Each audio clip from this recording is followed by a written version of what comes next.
Trump heads to court. The latest on rising prices and a historic minimum wage in New York City. That's some of what we'll get to on The 7 from The Washington Post. I'm Christina Quinn, filling in for Jeff Pierre. It's Tuesday, June 13th. Let's get you caught up with today's 7 stories. Number 1. Donald Trump is scheduled to appear in court today in Miami. The former president is facing federal criminal charges over classified documents that the FBI found in his Florida home last year. He'll probably be asked to enter a guilty or not guilty plea. The judge is also expected to set release conditions. Legal experts say it's highly unlikely that Trump would be required to pay bail or give up his passport to be released. The judge assigned to the case, Eileen Cannon, was appointed by Trump in 2020. She also intervened in this investigation last year, but her ruling was later overturned.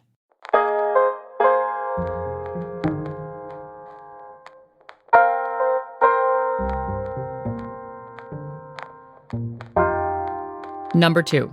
Ukraine claimed its first gains in its counteroffensive against Russia.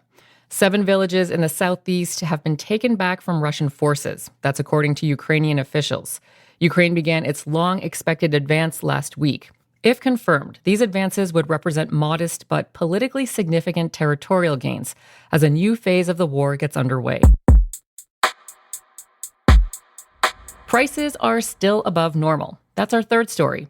The latest data on inflation comes out this morning. It's expected to show that prices rose more slowly again last month, but they're still higher than they should be. These numbers will help the Federal Reserve decide its next move in the fight to bring prices down. The Fed is meeting again this week about whether to raise interest rates again. Many experts say that the Fed might opt out of another rate hike. These can take some time to trickle through the economy, and the hope is that inflation will continue to slow.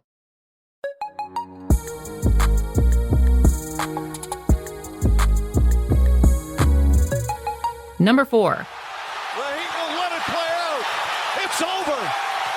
At last, the long wait is over. After 47 years, the Denver Nuggets can finally call themselves NBA champions. The Denver Nuggets won their first NBA title. The Nuggets defeated the Miami Heat 94-89 in Game 5 last night in Denver. They took the best-of-7 series 4-1. The star player was 28-year-old Nikola Jokic.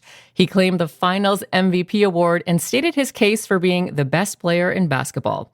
He led the postseason in total points, rebounds, and assists.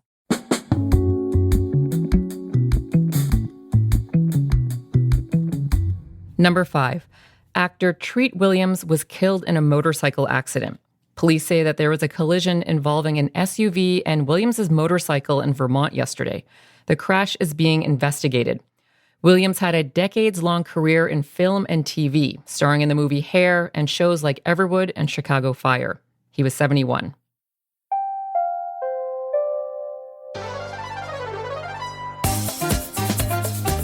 Pat Sajak is stepping down as Wheel of Fortune host. That's number 6. Sajak began hosting the phenomenally popular game show in the early 80s. Yesterday, he announced that his 41st season, which begins airing in September, will be his last. It's the end of an era. Sajak holds the Guinness World Record for the longest career as a host for the same game show, but he plans to stay on as a consultant for the show.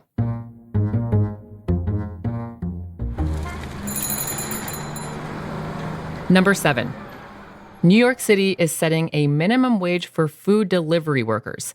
Starting on July 12th, companies like Uber Eats and DoorDash will be required to pay their delivery workers at least $17.96 an hour. This would be a huge change, and companies aren't happy about it. The current average hourly rate is $7.09. DoorDash said that it could sue.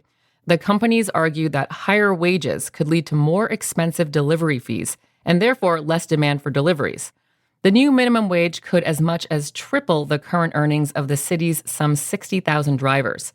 New York is the first U.S. city to introduce a rule like this.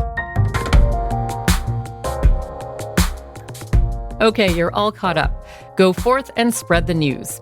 And don't forget, you can subscribe to this show on Spotify, Apple Podcasts, or wherever you listen.